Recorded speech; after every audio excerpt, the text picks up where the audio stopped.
De toutes les sources d'énergie utilisées pour produire de l'électricité, l'énergie nucléaire est naturellement la moins connue.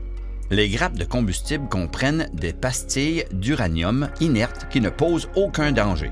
Le processus de fission nucléaire se produit au niveau subatomique, est invisible à l'œil nu. Il est difficile de bien comprendre quelque chose que l'on ne peut pas voir. La production d'énergie thermonucléaire combine l'une des formes les plus simples d'énergie, soit la vapeur, avec l'une des formes d'énergie les plus récentes et complexes, soit la fission nucléaire. Examinons la seule centrale nucléaire au Canada atlantique, la centrale de Pointe-le-Pro, qui est située à 20 km à l'ouest de Saint-Jean. La centrale de Pointe-le-Pro produit plus d'électricité que toute autre centrale au Nouveau-Brunswick, fonctionne généralement à 90 % de sa capacité, soit 660 MW. Elle répond à 40 % des besoins en électricité du Nouveau-Brunswick. La centrale de Pointe-le-Pro abrite un réacteur Candu 6 de conception canadienne. La centrale a été construite par Énergie Nouveau-Brunswick entre 1975 et 1983 à un coût évalué à 1,4 milliard de dollars. Avec une durée de vie d'exploitation de 25 ans, la centrale devrait cesser ses productions en 2008. À l'approche de 2008, il a toutefois été décidé de remettre l'installation à neuf afin de continuer de l'exploiter. En 2008, les activités de la centrale ont été suspendues pour entamer les travaux de remise à neuf d'une durée de 5 ans au coût de 2,4 milliards de dollars. À la fin de 2012, la centrale de Pointe-le-Pro était de retour sur le réseau électrique et reproduisait à nouveau de l'électricité. Comment ça fonctionne? L'énergie vient du processus appelé la fission nucléaire. Fission signifie diviser. Lors de la fission nucléaire, un atome d'uranium est divisé en plus petites parties en frappant l'atome avec des neutrons. Un neutron est une petite particule atomique sans charge électrique. Lorsqu'un atome d'uranium est frappé par un neutron, il absorbe le neutron, devient très instable et se divise immédiatement. Il expulse de plus petits atomes et neutrons. Ce processus déclenche une réaction en chaîne qui divise d'autres atomes d'uranium. Cette réaction dégage une énergie considérable sous la forme de rayonnement et de chaleur. Vous savez ce qui se passe à partir d'ici. Une fois que vous avez de la chaleur, vous avez de la vapeur et vous pouvez faire tourner un générateur pour produire de l'électricité. À la centrale de Pointe-le-Pro, l'uranium traité est utilisé comme combustible. Seulement 0,72 % de cet uranium est nécessaire pour débuter la fission. Vous avez probablement entendu parler de la fameuse équation d'Einstein, E égale mc². L'énergie est égale à la masse multipliée par la vitesse de la lumière au carré. Eh bien, c'est ici que ça devient très pratique. La formule d'Einstein explique que la masse et l'énergie sont différentes formes de la même chose. Dans l'atome d'uranium d'origine, l'énergie maintient le tout ensemble et l'atome d'origine avait en fait une masse. Si vous divisez l'atome, l'énergie sera libérée. Lorsque vous mesurez le poids du matériel produit par la fission, il pèse moins que l'atome d'uranium d'origine. Il semble qu'une partie de la masse ait disparu. L'avantage de la fission nucléaire est qu'une très petite masse est transformée en une très grande quantité d'énergie. Einstein a découvert que la quantité d'énergie est déterminée en multipliant la masse par la vitesse de la lumière au carré. Quelqu'un sait quelle est la vitesse de la lumière? C'est 300 millions de mètres par seconde. Donc, nous augmentons une très petite masse de 90 quadrillions. En utilisant ce processus, 1 kg d'uranium produit plus d'énergie que 20 tonnes de charbon. À la centrale de Pointe-le-Pro, cette réaction a lieu à l'intérieur du réacteur.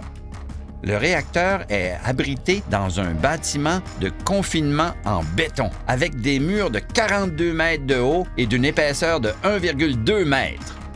Le système de confinement est composé de la structure même, d'un système automatique d'arrosage d'eau, de refroidisseurs de 2 sas et d'un système d'évacuation d'air filtré. Tous ces éléments sont conçus de façon à assimiler tout rayonnement et à refroidir le réacteur en cas de problème. Le cœur du réacteur contient 380 barres de combustible. Chaque barre contient 12 grappes de combustible d'uranium pesant chacune environ 20 kg. Une grappe peut produire suffisamment d'électricité pour alimenter une maison moyenne pour une centaine d'années. Chaque grappe demeure dans le réacteur entre 6 mois à 1 an. Cela représente environ 7600 kg en combustible par année. À titre de comparaison, la centrale de Belledune utilise 7600 kg de charbon en une quarantaine de minutes. La fission libère de la chaleur. Lorsque les atomes entrent en collision les uns avec les autres, plus de chaleur est produite. Dans les autres centrales thermiques, l'eau serait simplement transmise à travers les canaux de combustible et cette chaleur produirait de la vapeur. Cependant, la fission nécessite un type particulier d'eau, appelé eau lourde, pour transférer la chaleur. Voici pourquoi. L'eau ordinaire, ou l'eau légère, contient des atomes d'hydrogène sans neutrons. Elle absorbe alors très facilement les neutrons en mouvement libre. Comme nous venons de le constater, la fission libère des neutrons. Ceux-ci sont toutefois nécessaires pour maintenir la réaction en entrant en collision avec d'autres atomes d'uranium. Donc, si l'eau légère était utilisée dans les canaux de combustible et était chauffée pour produire de la vapeur, elle absorberait les neutrons libres, perturberait le processus et ralentirait la réaction. L'eau lourde vient à la rescousse. L'eau lourde contient une autre forme d'hydrogène, appelée deutérium, qui contient déjà un neutron. L'eau lourde est beaucoup moins susceptible d'absorber les neutrons libres. Lorsque l'eau lourde est acheminée à travers les canaux de combustible, elle absorbe la chaleur, mais ne ralentit pas la réaction autant que l'eau ordinaire. L'eau lourde circule en boucle fermée dans le système du réacteur. Ainsi, elle ne s'échappe pas ou n'entre pas en contact avec tout autre fluide. L'eau lourde de la boucle fermée traverse les canaux de combustible et absorbe la chaleur et traverse ensuite un échangeur de chaleur. La chaleur est alors finalement utilisée par une chaudière qui transforme l'eau légère en vapeur. La boucle fermée assure qu'il n'y a pratiquement aucune perte d'eau lourde. Une fois que la vapeur à haute pression est produite, les centrales nucléaires et les centrales à combustible fossile produisent de l'électricité pratiquement de la même façon. La vapeur passe à travers une turbine qui fait tourner un générateur, dans ce cas-ci à 1800 RPM, et l'électricité est transmise au réseau. Pour refroidir la vapeur utilisée et refroidir le réacteur pour un fonctionnement sécuritaire, la centrale de Pointe-le-Pro utilise plus de 25 000 litres d'eau par seconde provenant de la baie de Fundy. L'eau de mer est réchauffée d'environ 10 degrés Celsius pendant le processus avant d'être relâchée dans la baie. Les centrales nucléaires sont généralement utilisées pour fournir ce qu'on appelle la charge de base. La charge de base est la quantité d'électricité qui est en demande de façon continue, 24 heures par jour, 365 jours par année. Elle ne varie pas. Avec la nouvelle remise à neuf, la centrale de Pointe-le-Pro devrait fonctionner à plus de 90 % de sa capacité pour les 28 prochaines années. Elles servent à la charge de base pour 2 raisons. Tout d'abord, les centrales nucléaires sont idéales pour cette demande constante de charge de base. Il faut beaucoup de temps pour démarrer et arrêter une centrale nucléaire. Le barrage de Mactaquac peut augmenter sa production de 0 à pleine puissance en quelques minutes, alors qu'il faut des jours pour que la centrale de Pointe-le-Pro puisse en faire de même. Il n'est pas facile pour les producteurs d'énergie nucléaire de répondre rapidement au changement de la demande. Deuxièmement, les centrales nucléaires, bien que très dispendieuses à construire, ont des coûts de combustible extrêmement faibles. L'uranium provient de la Saskatchewan et comme nous l'avons vu, une petite quantité peut produire beaucoup d'énergie. Les nouvelles grappes de combustible sont complètement sécuritaires et peuvent être manipulées sans aucun risque. Elles émettent un rayonnement seulement après avoir été utilisées lors de la fission dans le réacteur. Les grappes de combustible peuvent être changées à l'intérieur du réacteur pendant que la centrale fonctionne à l'aide de robots. Il s'agit là d'une caractéristique unique au réacteur CANDU de conception canadienne. Les grappes de combustible irradié sont descendues dans une case de décharge remplie d'eau et ensuite transférées vers des cases de stockage. Toutes les activités dans les cases de stockage sont effectuées sous l'eau, car l'eau légère absorbe le rayonnement et la chaleur. Ces cases de stockage ont assez de place pour stocker au moins 10 années de combustible irradié. Ce genre de stockage est une étape nécessaire pour rendre le combustible irradié plus sécuritaire. Environ 1 heure après avoir été retirées du réacteur, les grappes de combustible irradié ont perdu plus de 60% de leur radioactivité. Sur une période de 10 ans, la radioactivité sera réduite de 99,9%. Après avoir été stocké sous l'eau pendant environ 7 ans, le combustible irradié est maintenant sur le site dans de grands conteneurs de stockage en béton. Ces conteneurs peuvent résister à un feu dont la température s'élève à 800 degrés Celsius pendant 30 minutes et peuvent être immergés dans l'eau pendant 8 heures.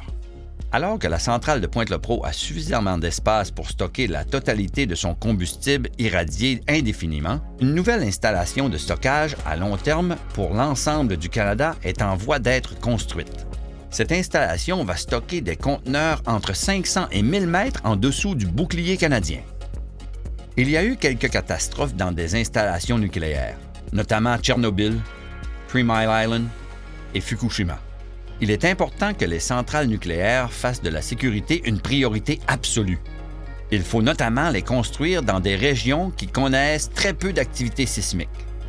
La centrale de Pointe-le-Pro est bâtie sur un terrain solide. Si vous voulez éviter des tremblements de terre ou les volcans, le Nouveau-Brunswick vient en tête de liste. En plus d'un environnement stable, les pratiques et les politiques de sécurité au travail dans l'industrie nucléaire, comme à la centrale de Pointe-le-Pro, sont parmi les plus strictes au monde. La centrale de Pointe-le-Pro a accumulé 1 million d'heures de travail consécutives sans accident avec perte de temps à 3 reprises. Les réacteurs CANDU ont également plusieurs éléments de sécurité automatisés.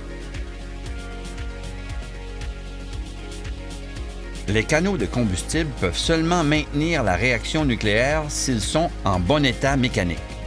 Au cas où la température commence à augmenter de façon anormale, ces canaux de combustible vont commencer à se déformer et fléchir en raison de la gravité, réduire instantanément le rendement de la réaction et le refroidissement du réacteur. Dans le cas d'une panne de courant complète, un dispositif d'arrêt maintenu en place par des électroaimants tombe automatiquement par gravité dans le cœur du réacteur pour arrêter la réaction. Cette procédure fonctionne en utilisant des barres d'absorption de neutrons qui tuent la réaction. Rappelez-vous, les neutrons sont nécessaires pour s'assurer que la réaction se propage. L'eau légère qui absorbe les neutrons inonde automatiquement le réacteur afin de contribuer à l'arrêt de la réaction. En plus, un liquide qui absorbe les neutrons peut également être injecté dans le réacteur.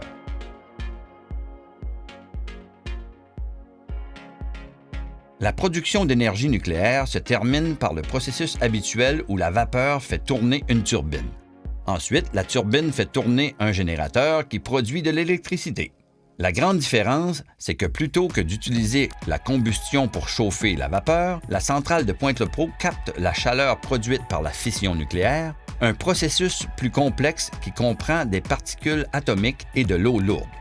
Les coûts de construction sont importants, mais les coûts de combustible sont très faibles.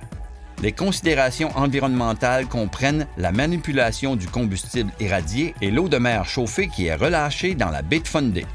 Chaque forme de production d'électricité a des avantages et des inconvénients et joue un rôle essentiel pour le réseau électrique d'aujourd'hui.